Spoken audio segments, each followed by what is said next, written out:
everyone, Izzy from Sustained Farms here. Today I'm going to walk you all through the process of freezing vegetables.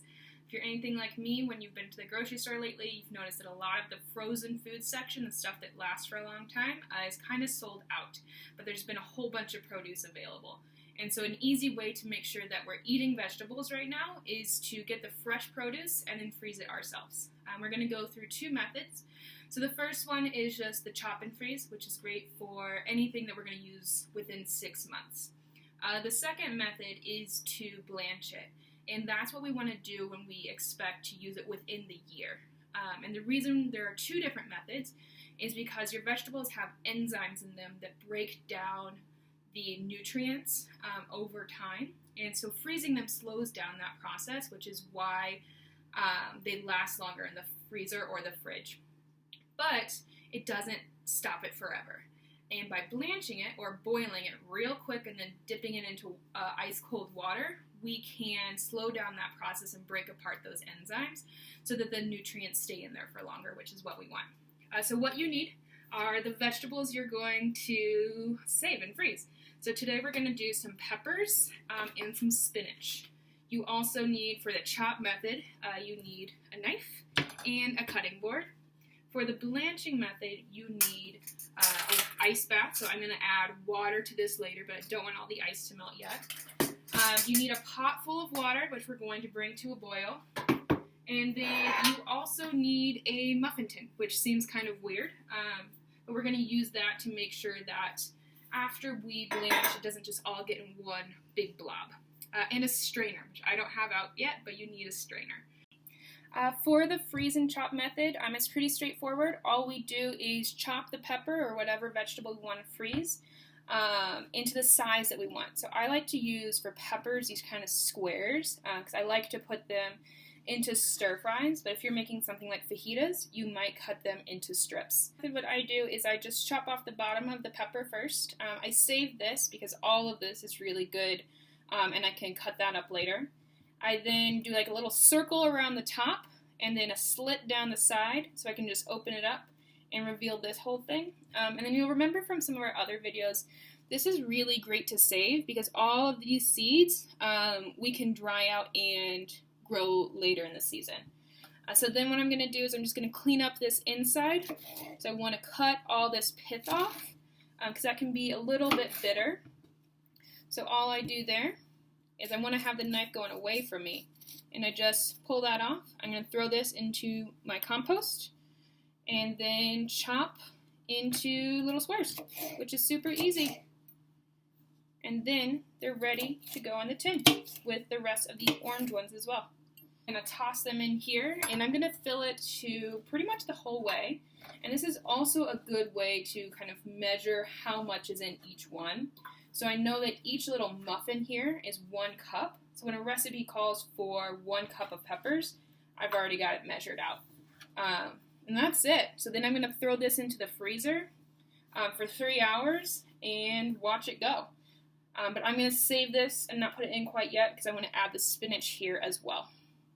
Okay, so now I'm going to show you guys the blanching method.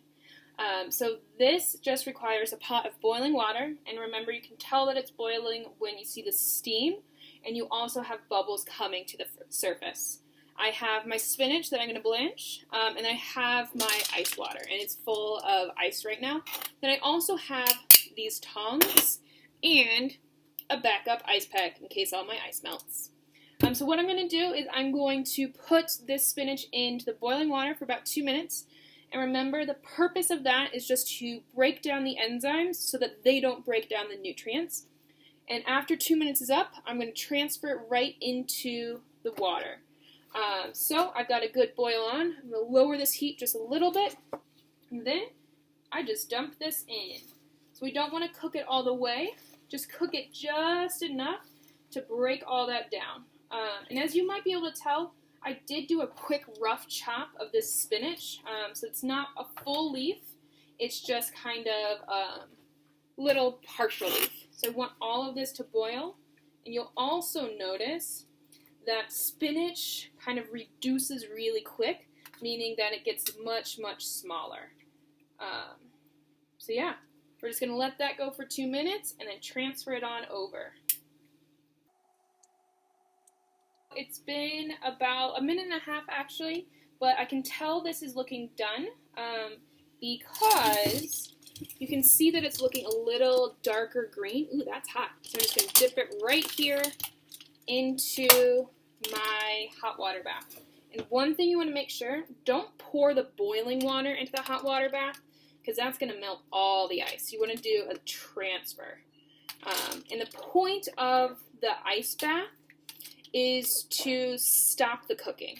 So if I had just left this spinach as is, or even put it on a plate, it would keep cooking. So I want to put it in this ice bath so that it stops.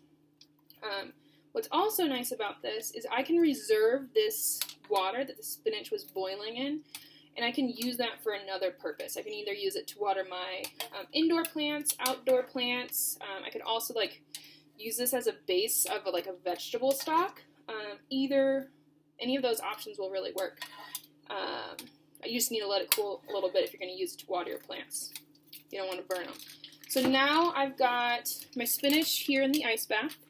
And once it's kind of cool to the touch, you are going to strain it, get as much moisture out of it as you can, and then throw it in those little muffin tins.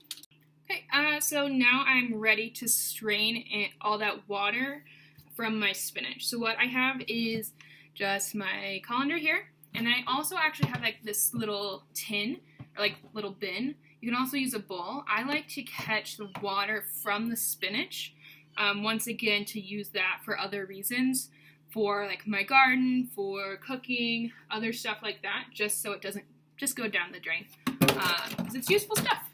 Okay, so we just balance that here, and dump your spinach in. Okay, and what's really cool is you can actually kind of see some of the green in that water right there, can't you?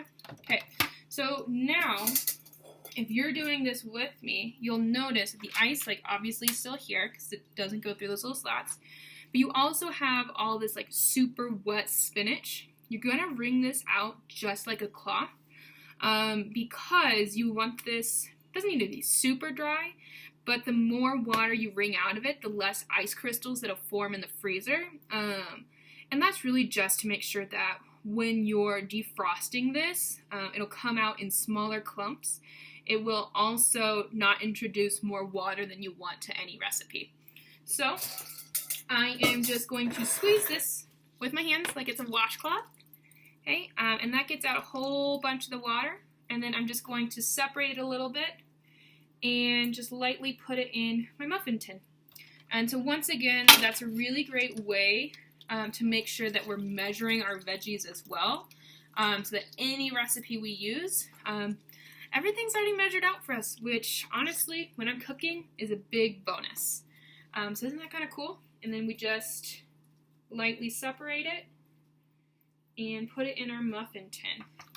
And so you'll notice that I had that huge box of lettuce, of spinach, and it really cooks down a lot. So that is one of the drawbacks of spinach in general, but it has so many great nutritional benefits. It's one of my favorite vegetables. It just gets real small. So I'll probably, once again, when I do this pre-cook method, the blanching, that allows me to freeze it and preserve it for about a year in the freezer. And I'll use this in stir fries, I'll use it in a pasta, and just really anything I want spinach in, which honestly is a lot of things. So now I've got this beautiful tray of vegetables ready to be frozen. I'm going to throw these in the freezer for about 3 hours, and once 3 hours are up, I will take them out and put them into other smaller airtight storage containers. Hi, okay, so it's about 3 hours later, and you can tell that everything is frozen. And so now we just take it out of the muffin tin and put them into a container that you can put into your freezer. I like to use either Tupperware or a silicone bag, something that's reusable, and washable. So these come out pretty easily, just like in little cups, like if they were a muffin themselves. If you notice that you have a hard time getting them out, you can either just wait for them to thaw a little bit, because you're going to refreeze them anyway, or you can run some hot water along the bottom of the muffin tin.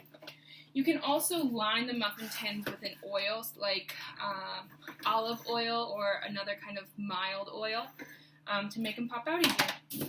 But once you have, you can see the pepper just kind of slide right in. Once you have these packed, throw them in your freezer and you're done. And that's it. Thanks for watching.